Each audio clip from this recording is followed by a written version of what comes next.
నువ్వు అందరికీ వెలుగుగా కనిపిస్తున్నావు. నీ లోపల ప్రభు కనిపిస్తున్నాడు. ఎప్పుడైతే ప్రజలు నీ లోపల ప్రభు యొక్క వెలుగును చూస్తారో, యెషయా గ్రంథంలో ఒక మాట రాస్తుంది, చదువుతారా? యెషయా గ్రంథము 60:3 జనములు నీ వెలుగునకు వచ్చెదరు, రాజులు నీ ఉజయ కాంతికి వచ్చెదరు. ఆమెన్ చెప్పండి.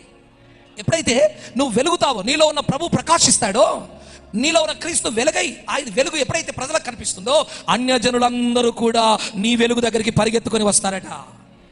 ఆమేన్. అమ్మా, నీ ఇంట్లో వెలుగేంటి? అయ్యా, నీ లోపల వెలుగేంటి? అప్పుడు నువ్వు చెప్తావు, ఈ వెలుగు నాది కాదు, ఈ వెలుగు క్రీస్తుది. అయితే మా బ్రతుకుల్లో చీకటి ఉంది, మా బ్రతుకుల్లో చీకటి ఉంది, మా ఇంట్లో చీకటి ఉంది, ఈ వెలుగు దగ్గరికి మేము వస్తామని చెప్పి గుంపులు గుంపులుగా ప్రజలు నీ దగ్గరికి వస్తారట. వాళ్ళని తీసుకొని నువ్వు మందిరానికి వస్తావట. చూసారా? అందుకే దేవుని ప్రజల లోపల ఎక్కడ కూడా చీకటి కనిపించకూడదు. నేను చూసిన వారందరికీ వెలుగు కనిపించాలి, ప్రభు యొక్క వెలుగు కనిపించాలి. ఈరోజు ప్రభుని గుండెల్లో దాచిపెట్టినావా, పైకి చూపిస్తున్నావా? గుండెల్లో దాచుకోవడం కాదు, లోపల ఉన్నాడు చూడు, లోపల ఉన్నాడు చూడంటావు. లోపల నుండి చేసేది ఏముంది? లోపల ఉన్న దేవుడు బయటికి రాడు. లోపల ఉన్నాడు, నా గుండె లోపల. జైల్లో పెట్టావా ప్రభుని? లోపల కాదు ప్రభువును, లోపల ఉన్న ప్రభువుని వెలుగును ఎడికి తీసుకురావాలి, పైకి తీసుకురావాలి. ఆ వెలుగును బయటికి తీసుకురావాలి. లోపల ఉన్న వెలుగు బయటికి రావాలి.